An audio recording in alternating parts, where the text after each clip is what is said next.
और स्पीकर साहब को पता नहीं पहले से ये तय करके आए थे, क्योंकि उन्होंने पहले भी 2-3 बार यूं कह दिया कि आप शांति से बैठ जाइए, क्योंकि भाजपा के मंत्री जवाब दे नहीं पा रहे। विधानसभा में पूरी तरह से भाजपा सरकार फेल हो रही है, उसको बचाव कैसे किया जाए, इसको लेकर पूरी जिम्मेदारी स्पीकर ने अपने ऊपर ले रखी थी। पहले से बार बार ये कहते विश्वविद्यालय से आए हुए छात्र नेता तुम सुधर जाओ, तुम्हें सस्पेंड कर दूंगा। और जिस तरीके से बिना वोटिंग और जिस जल्दबाजी में कल सस्पेंशन हुआ, कल मार्शलों द्वारा जिस तरीके का बर्ताव हमारी महिला विधायकों के साथ, बुजुर्ग हमारे जितने भी विधायक थे उनके साथ किया गया, एक जैसे सड़क पर झगड़ा होता है उस तरीके की नौबत सदन में आई। और उसके बाद गतिरोध तोड़ने की बजाय भाजपा सरकार, भाजपा के मंत्री और स्वयं स्पीकर आज उनका बयान दे कि कांग्रेस ही, जब आप उस पद पर हो तो आपका ये दायित्व बनता है कि पक्ष और विपक्ष आप भाषा का उपयोग करें। कांग्रेस ही है इस तरीके की भाषा बोल रहे हैं। तो ये जितनी भी चीजें घटी और उसके बाद आज वापस से वो सुबह मुख्यमंत्री जी 10 बजे सदन में आते हैं, विधायक दल की मीटिंग लेते हैं और ये चाहते थे कि हम खड़े होकर माफी मांगे, मैं उठ के बाहर आ जाऊं। लेकिन कांग्रेस पार्टी, हमारे नेता टीकाराम जूली जी, सीएलपी लीडर, सबने जिस मजबूती के साथ संविधान की रक्षा के लिए और इन भाजपा के लोगों को ये मैसेज देने के लिए जिस तरीके से रात भर सदन में डटे रहे, वो इनसे सहन नहीं हुआ। और बोखलाहट में आज भी आप पूरी प्रोसीडिंग देखेंगे, वीडियो देखेंगे, जब कोई भी प्रस्ताव आता है तो पहले स्पीकर है वो वोटिंग करवाता है और उसके बाद सस्पेंशन होता है।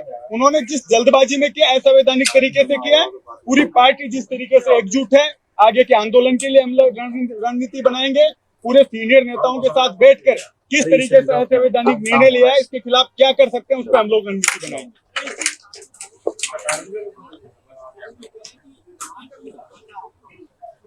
मेरे दांत देखो काटने जैसे लग रहे हैं, उसके मैं वो करवा लो, टेस्ट करवा लो, मैं तैयार बैठा हूँ खुद ही काट के। ये तो बातें बनानी है।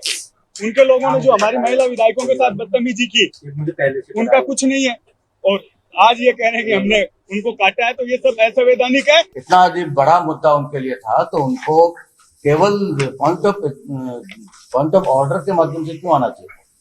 पॉइंट ऑफ ऑर्डर तो तब होता है जब नियम की कहीं अवहेलना हो रही है प्रक्रिया में, उसको ठीक करने के लिए होता है, वैसा कुछ है नहीं। पॉइंट ऑफ ऑर्डर और पॉइंट ऑफ इन्फॉर्मेशन बहुत छोटी चीजें हैं। यदि इतना बड़ा मुद्दा है तो उसके लिए बाकायदा और नियम के तहत तैयारी करके उनको आना चाहिए था। डबल एजी का मुद्दा तो 6-7 महीने पुराना है, अब तक क्या कर रहे थे वो? सदन भी पिछले 3 जुलाई से चल रहा है, अब तक उनको उसमें भी नियमों के तहत आया जा सकता था, वो सब उन्होंने नहीं किया। तो उस पर आसन से कल यही व्यवस्था दी गई थी कि आपको यदि कोई आपत्ति है, कोई मुद्दा उठाना है, उस संबंधित नियम के तहत आप आइए और मैं आपको अवसर दूंगा, मौका दूंगा। उस बात को उन्होंने माना नहीं, अपनी मनमानी, अपने तरीके से उन्होंने सदन को चलाने का प्रयास किया, आसन को चलाने का प्रयास किया, तो आसन उस दबाव में नहीं आया और जो उचित निर्णय आसन को करना चाहिए था उन्होंने किया। आपने कोशिश क्या की उनको बनाने की? आपके उसे कितनी बार बता रहे हमने उनको उस समय भी चलते सदन में भी प्रयास किया उनको समझाने का, वो नहीं माने। उनके सचेतक से भी, उनके नेता प्रतिपक्ष से भी संपर्क किया। उसके बाद जब वो किसी तरह से नहीं माने और निलंबन तक की नौबत आ गई, निलंबन के बाद हम लोग लगातार उनके संपर्क में थे, मैं भी और संसदीय कार्य मंत्री दोनों अलग अलग भी मिले, एक साथ भी मिले, उनके नेता से मिले, उनके उप नेता से मिले, उनके सचेतक से मिले, और भी उनके वरिष्ठ जो नेता है, पारिक साहब हैं या हरिमोहन जी हैं, उन सबसे मिले और सबसे उनसे कहा कि एक बार वो आदेश की पालना करे और वो निलंबित सदन से बाहर चला जाए और उसके बाद अपन स्पीकर साहब से निवेदन करेंगे तो उसके बारे में पुनर्विचार किया जा सकता है, लेकिन पहले वो आदेश की पालना करे और आसन के प्रति सम्मान प्रदर्शित करे। वो उन्होंने नहीं किया। पहले भी ऐसे कई बार निलंबन हुए हैं और उस समय सब सदस्यों ने ये किया है, खेद भी प्रकट किया है, बाहर भी गए हैं, आदेश की पालना भी की है और उसके बाद उसका वापस निलंबन रद्द भी हुआ है। ये आज भी हो सकता था, कल भी हो सकता था यदि उन्होंने आदेश की पालना कर ली होती। उन्होंने जिद पकड़ रखी थी कि हम आदेश की पालना तो करेंगे ही नहीं, आपको ही अपना आदेश वापस देना है। तो आसन की भी अपनी मर्यादा है, सदन की भी अपनी गरिमा है, उसका पालन करना हमारी जिम्मेदारी थी।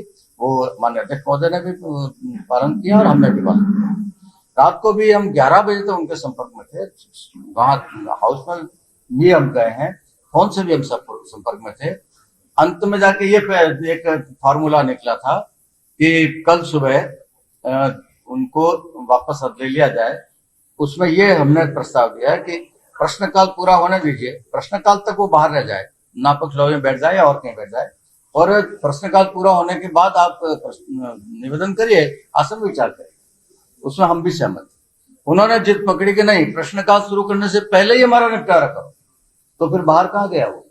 1 मिनट के लिए वो सदन से बाहर नहीं रहा, सजा तो मिली नहीं, तो सजा मिलने से, भुगतने से पहले कैसे माफ करते हैं?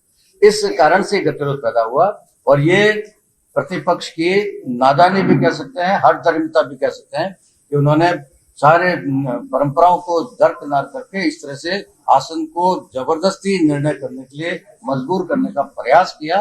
वो आसन उस दबाव में नहीं आया। आज भी जो कुछ चल रहा था, सदन की कार्रवाई ठीक चल रही थी। जो आज का एजेंडा था पूरा हुआ है, प्रश्नकाल भी पूरा हुआ है, शून्यकाल भी पूरा हुआ है, और उसके बाद भी चर्चा थी वो, उसमें भी कई मान्य सदस्यों ने भाग लिया है।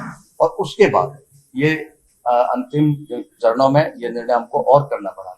उसका इसलिए करना पड़ा कि एक तो जो निलंबित सदस्य है वो बार बार सदन के अंदर बैठे बैठे भी प्रवोक भी कर रहे थे, और ऐसे वो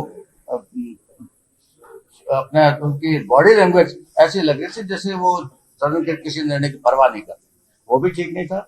और फिर कल जब मार्शल से उनको बाहर भिजवाने का आदेश हुआ आसन से, उस आदेश की पालना के दौरान उन्होंने जो व्यवहार किया वो और भी बुरा था। उस निलंबित सदस्य ने खुद ने 2 पुलिस कर्मियों को अपने मुंह से दांतों से काटा है, और 2 में से 1 महिला। इतना भी उसको ध्यान नहीं रहा तो क्या कर रहा है, किसको काटा है। महिला की उंगली पे पट्टी बंधी हुई है, तो पुरुष के हाथ पे पट्टी बंधी हुई है। दोनों को कल उन्होंने घायल किया है।